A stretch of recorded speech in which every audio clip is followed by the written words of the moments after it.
(12월 3일) 비상계엄 이후로는 사실은 계속 체포가 될 것이냐 말 것이냐 뭐 이런 그런 문제들에서 계속 뉴스 확인하고 아니면 실시간 집회하는 거 영상을 보고 마음이 달아올라서 전 지금 천막에 있어서 올라가진 못하지만 사실 두려운 마음도 있었고 모욕감이 너무 크더라고요.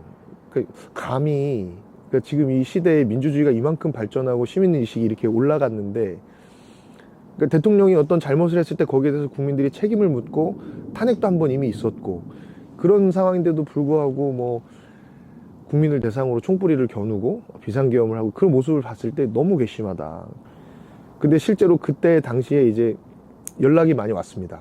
저한테 전화가 오기를 포고령이 떨어지고 나서 지금 이거를 기회로 해서 천막 철거하러 오면 어떡하냐 그런 우려의 연락이 많이 왔어요. 근데 다행히 저희는 이제 오지 않았는데 이제 저희가 이제 같이 연대하고 있는 가덕도 신공항 반대하는 농성장은 포고령이 선포되고 나서 부산시청에서 나와서 철거를 했다고 하더라고요. 물 정책에 있어서 민주적인 어떤 절차라든지 논의 구조를 윤석열 정부에서 다 파괴했거든요. 온갖 협의체들은 운영이 중단되고 주민들의 의견을 수렴할 수 있었던 모든 구조들이 사실 운영이 중단된 상황이었던 거거든요. 그래서 사실 그 진행됐던 지금까지의 논의의 연속성을 완전 싸그리 무시하고 정반대의 정책을 지금 내놓고 있는 건데 이거야말로 사실 민주주의를 훼손하는 일이고 민주주의를 파괴하는 일인 건데 그래서 지금 이 물정책에 있어서 이런 문제들이 있어서 저희가 이렇게 여기 나오게 된 거잖아요. 지금까지의 물정책 연속성을 싸그리 무시하고 민주적인 절차를 다 무시하고 정반대의 정책을 마음대로 펼쳤기 때문에 우리가 여기 나와 있는 건데 여기뿐만 아니라 이런 투쟁을 해오고 있는 이 환경 동지들은 이런 이야기들을 합니다. 우리는 계속해서 내란 상태였다. 언제 아니었던 적이 있냐 이런 말을 하거든요. 그래서 뭐 신공항 건설이라든지 아니면 이 규제를 완화해서 기업들을 배불리기 위해서 이 생명들을 죽음으로 내모는 그런 개발 사업들이 계속해서 벌어지고 있거든요. 그러니까 반드시 지금 이 브레이크를 제동을 걸어야죠. 지금 이 정부의 어떤 폭주 내란에 대해서. 낙동강유역 하천유역 수자원 관리계획 공청회가 있었던 날이 12월 4일이에요. 그러니까 12월 4일 비상계엄 선언이 있고 해제가 되고 나서 채 24시간도 지나지 않은 시점에 공청회를 그냥 강행한 거거든요.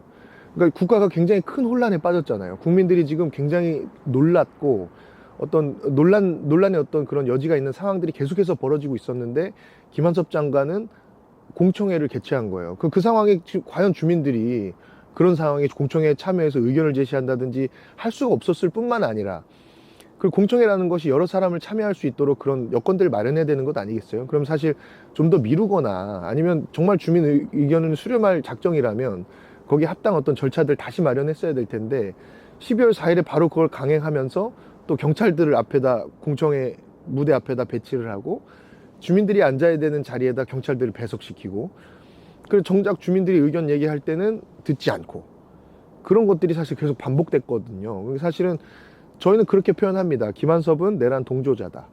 그리고 방조자다.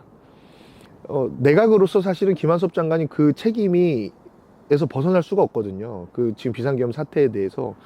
그런데도 아무 일도 없었다는 듯이 그런 행보를 계속 한다는 것이 비상계엄은 문제가 아니다. 큰 문제가 아니다. 뭐 누구의 발언처럼 해프닝이다.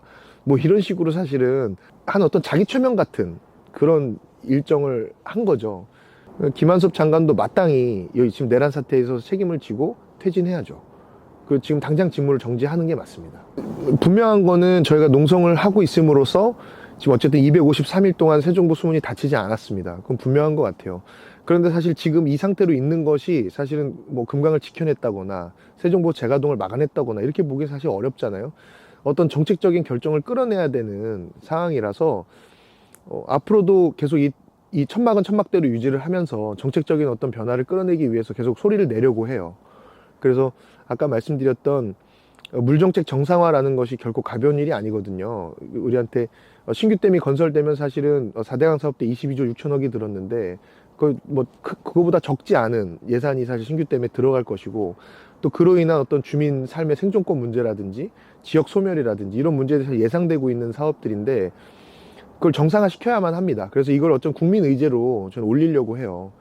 그래서 생태 학살, 생명 파괴, 생태 파괴, 그리고 자본이나 기업을 배불리려는 어떤 그런 규제 완화라든지 이런 정책들, 그리고 물정책 정상화, 이걸 어떤 환경의제 또 생명의제로 저희가 좀 제안을 하려고 합니다. 그래서 국민 여러분들께 좀 이런 사항들을 알리고, 또 정치권에도 또 거대 정당이라든지 뭐 그쪽에도 얘기를 해서 정책으로 좀 선택하도록 그렇게 압박을 좀 가하려고 합니다.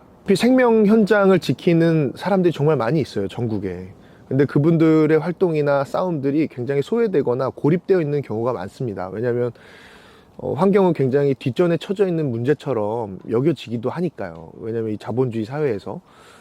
근데 사실은 그 일이 정말 중요한 일이거든요. 그리고 생명은 하나로 연결돼 있습니다. 그러니까 그 생명들이 무너지면 사람도 안전하지 않아요. 이 전국 곳곳에 흩어져 있지만 그 활동들이 하나로 다 연결돼 있는 거거든요. 그래서 우리는 이제 그 싸움을 해나갈 거예요.